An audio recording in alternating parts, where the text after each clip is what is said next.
ఖరీదైనటువంటి పండ్లు తీసుకొచ్చి మీ ఇంట్లో తింటుంటారు. ఒకవేళ నీ చుట్టుపక్కల ఉన్నవారు పేదవారు ఉంటే మీరు పాడేసినటువంటి తొక్కలను అవి చూసి వాళ్ళ పిల్లలకు బాధ వేస్తుంది. अस्सलाम वालेकुम रहमतुल्लाहि व बरकातहू। पाई न्यूज़ ईमानिया में आपका खैर मुक़द्दम है। मैं फ़रज़ाना रिज़वान। तांडूर में हुमा मजहबी बाहमी प्रोग्राम का कामयाब इनेकाद।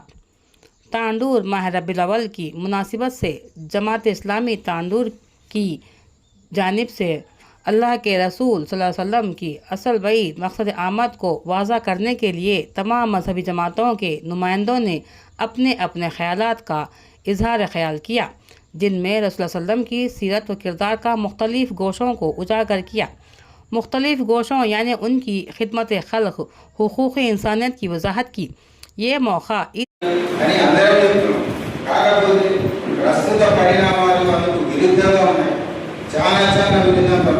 ఎందుకంటే భారతదేశంలో ప్రపంచం మొత్తం కూడా భారతదేశాన్ని మొత్తం ఒక అవిచ్ఛిన్నంగా చేయాలని చూస్తున్నారు ప్రపంచం మొత్తం.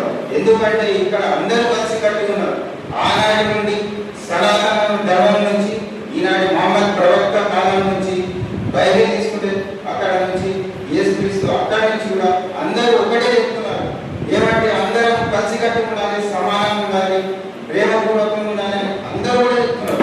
కానీ ఇక్కడ ఏమున్నదంటే విచ్ఛిన్న శక్తులు ఇప్పటికి కూడా ప్రస్తుతం కూడా ఏమన్నారంటే ప్రతి ఒక్కరికి ప్రతి ధర్మంలో కులాలు, జాతులు, మతాలు అందరికీ ప్రతి ఒక్కరికి పెంచి పోషించి ఇక్కడ ఉన్న కొంతమంది విచ్ఛిన్నతల శక్తులు కొంతమంది ఉంటారు. వాళ్ళని పెంచి పోషించి మనందరినీ కూడా మొత్తం కలుషితం చేస్తున్నారు మనస్సుని దాన్ని కూడా. కానీ మనం కూడా వాటిని ఎదుర్కొని ప్రస్తుత భారత పరిస్థితులు చాలా చాలా చాలా చాలా విషమంగా ఉన్నాయి.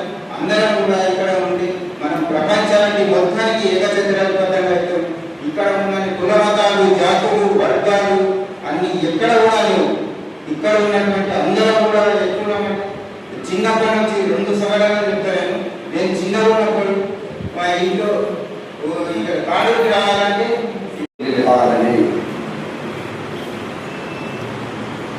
అల్లాహ్ శరణు వేడుకుంటున్నాము.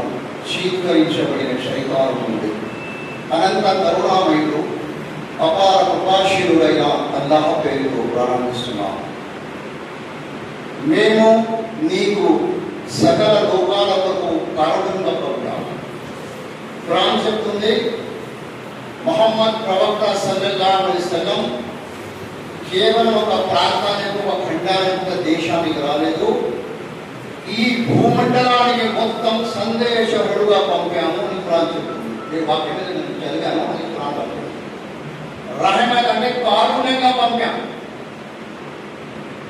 ఆలం అంటే ప్రపంచానికి, లోకాలకి కారుణ్యంగా మీకు పంపాము.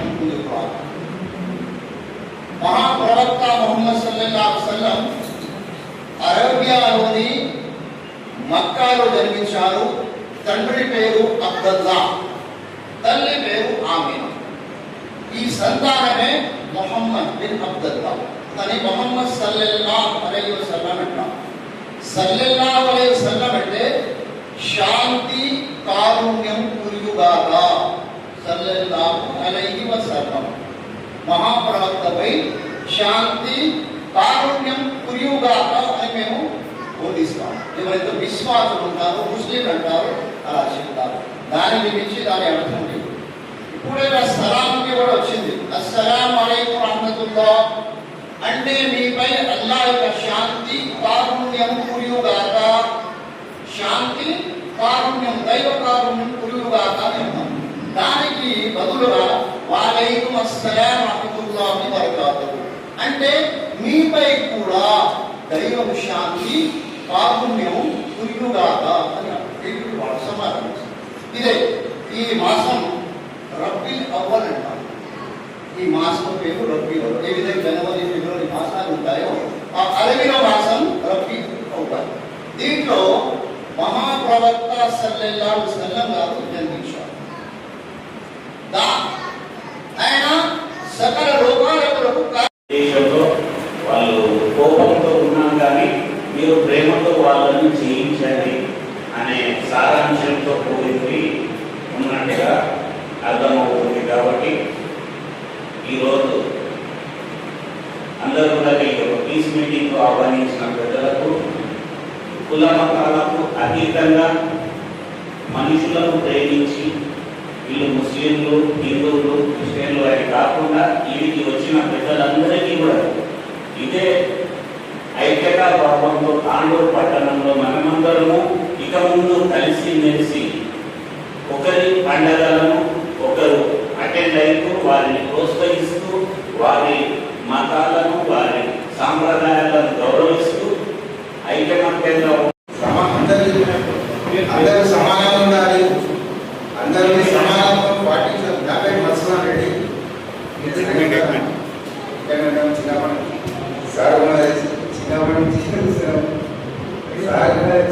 అన్ని మంచి చెప్పినందుకు ఒక దేవుళ్ళగా పోలుస్తూ ఇంత పెద్ద పండుగ చేస్తుందంటే ఆయన చెప్పిన దాంట్లో 100% నిజం ఉంటుంది. మధుసూదన్ రెడ్డి చెప్పినట్టు మనం దాన్ని పాటిస్తే మన భారతదేశం బిడ్డ మంచిగా ఉంటుంది. అందరం కలిసిమెలిసి ఉంటామని కోరుచు ముగిస్తున్నాం. Thank you. ఉపవాసంతో ఉంటే నీవు విశ్వాసివి కాజాలు. నీ విశ్వాసివి కాజాలను నీవు పుట్టనండని పక్కింటి వాడు ఉపవాసంతో ఉంటే నీ విశ్వాసివి కాజాలని మహాప్రవక్త ముహమ్మద్ సల్లల్లాహు అలైహి వసల్లం బోధించారు సమాజం.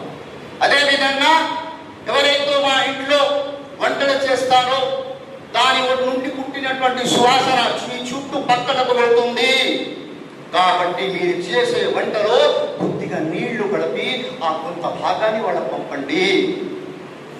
మహాప్రవక్త ముహమ్మద్ సల్లల్లాహు అలైహి వసల్లం బోధించారంటే, అయ్యా మీరు ఖరీదైనటువంటి పండ్లు తీసుకొచ్చి మీ ఇంట్లో తింటుంటారు. ఒకవేళ నీ చుట్టుపక్కల ఉన్నవారు పేదవారు ఉంటే మీరు పాడేసినటువంటి తొక్కలను చూసి వాళ్ళ పిల్లలకు బాధ వేస్తుంది, వాళ్లకు సతాయించే ప్రాబ్లం ఉంది. కాబట్టి దయచేసి వేసి దాచి పాడేవేంటి వాళ్ళ కళ్ళు కడకు. ఒకవేళ ఉంటే మీ దగ్గర సామర్థ్యం ఉంటే వాళ్ళ కూడా పంపండి. అందుకే ఏం చేస్తా, చుట్టుపక్కల ఒకప్పుడు మేము చూసేవాళ్ళం. ఇప్పుడు అంత అపార్ట్మెంట్ కల్చర్ ఆ కల్చర్ వచ్చింది కాబట్టి తగ్గిపోయాం. గతంలో చిన్న చిన్న వస్తువులు తీసుకొచ్చి ఈ ఇంట్లో చుట్టుపక్కల వాళ్ళకి పంచేవాళ్ళం. అయ్యా వాళ్ళకి ఇచ్చిరా, ఇది మేము గుంట చేసినామని. ఈరోజు కొద్దిగా తగ్గిపోయింది. అది దానివల్ల మనం ఉన్నటువంటి సమాజంలో సమాజం ఏర్పడుతుంది, ఈక్వాలిటీ ఏర్పడుతుంది, సమాజం ఏర్పడుతుంది. ఆ ఉద్దేశంతోనే అక్కడ ఎవరు చూసేవాడు కాదు. అందరూ హిందూ ముస్లిం ఎవరైనా పక్క ఉంటే ఒకవేళ మాంసాహారి ఉంటే మాంసం వండినట్లయితే పంపేవాడు. శాకాహారి ఉంటే శాకాహారం అవి సేమియా అవి ఉంటాం కదా శాకాహారం అవి పంపేవారు. వాళ్ళు సిమకు పిలిచి మా దగ్గర ఇంట్లో పెట్టేవాళ్ళం కూడా. ఈరోజు పరిస్థితి ఉంది. దీనివల్ల సమాజంలో కూడా సోదర భావం, సమానత్వము, ప్రేమ అని పుట్టి మనటువంటి ఈశా ద్వేషాంత మొత్తం రూపుమాపి సౌమ్యమైనటువంటి, సుకుమారమైనటువంటి, శాంతి ఉన్నటువంటి సమాజం నుండి మన దగ్గర ఉపయోగిస్తుంది. ఆ శాంతి సమాన లక్ష్యమే ఈరోజు మన గుమిగూడినటువంటి కలిసి గుమిగూడడం అంటే. అన్ని ఇక్కడ తెలిసింది సామాన్య ప్రజలు కాదు, ఇక్కడ ఉన్నటువంటి కొన్ని సంస్థల ప్రతినిధులను పిలిచాం. కొన్ని అన్ని సంస్థల ప్రతినిధులను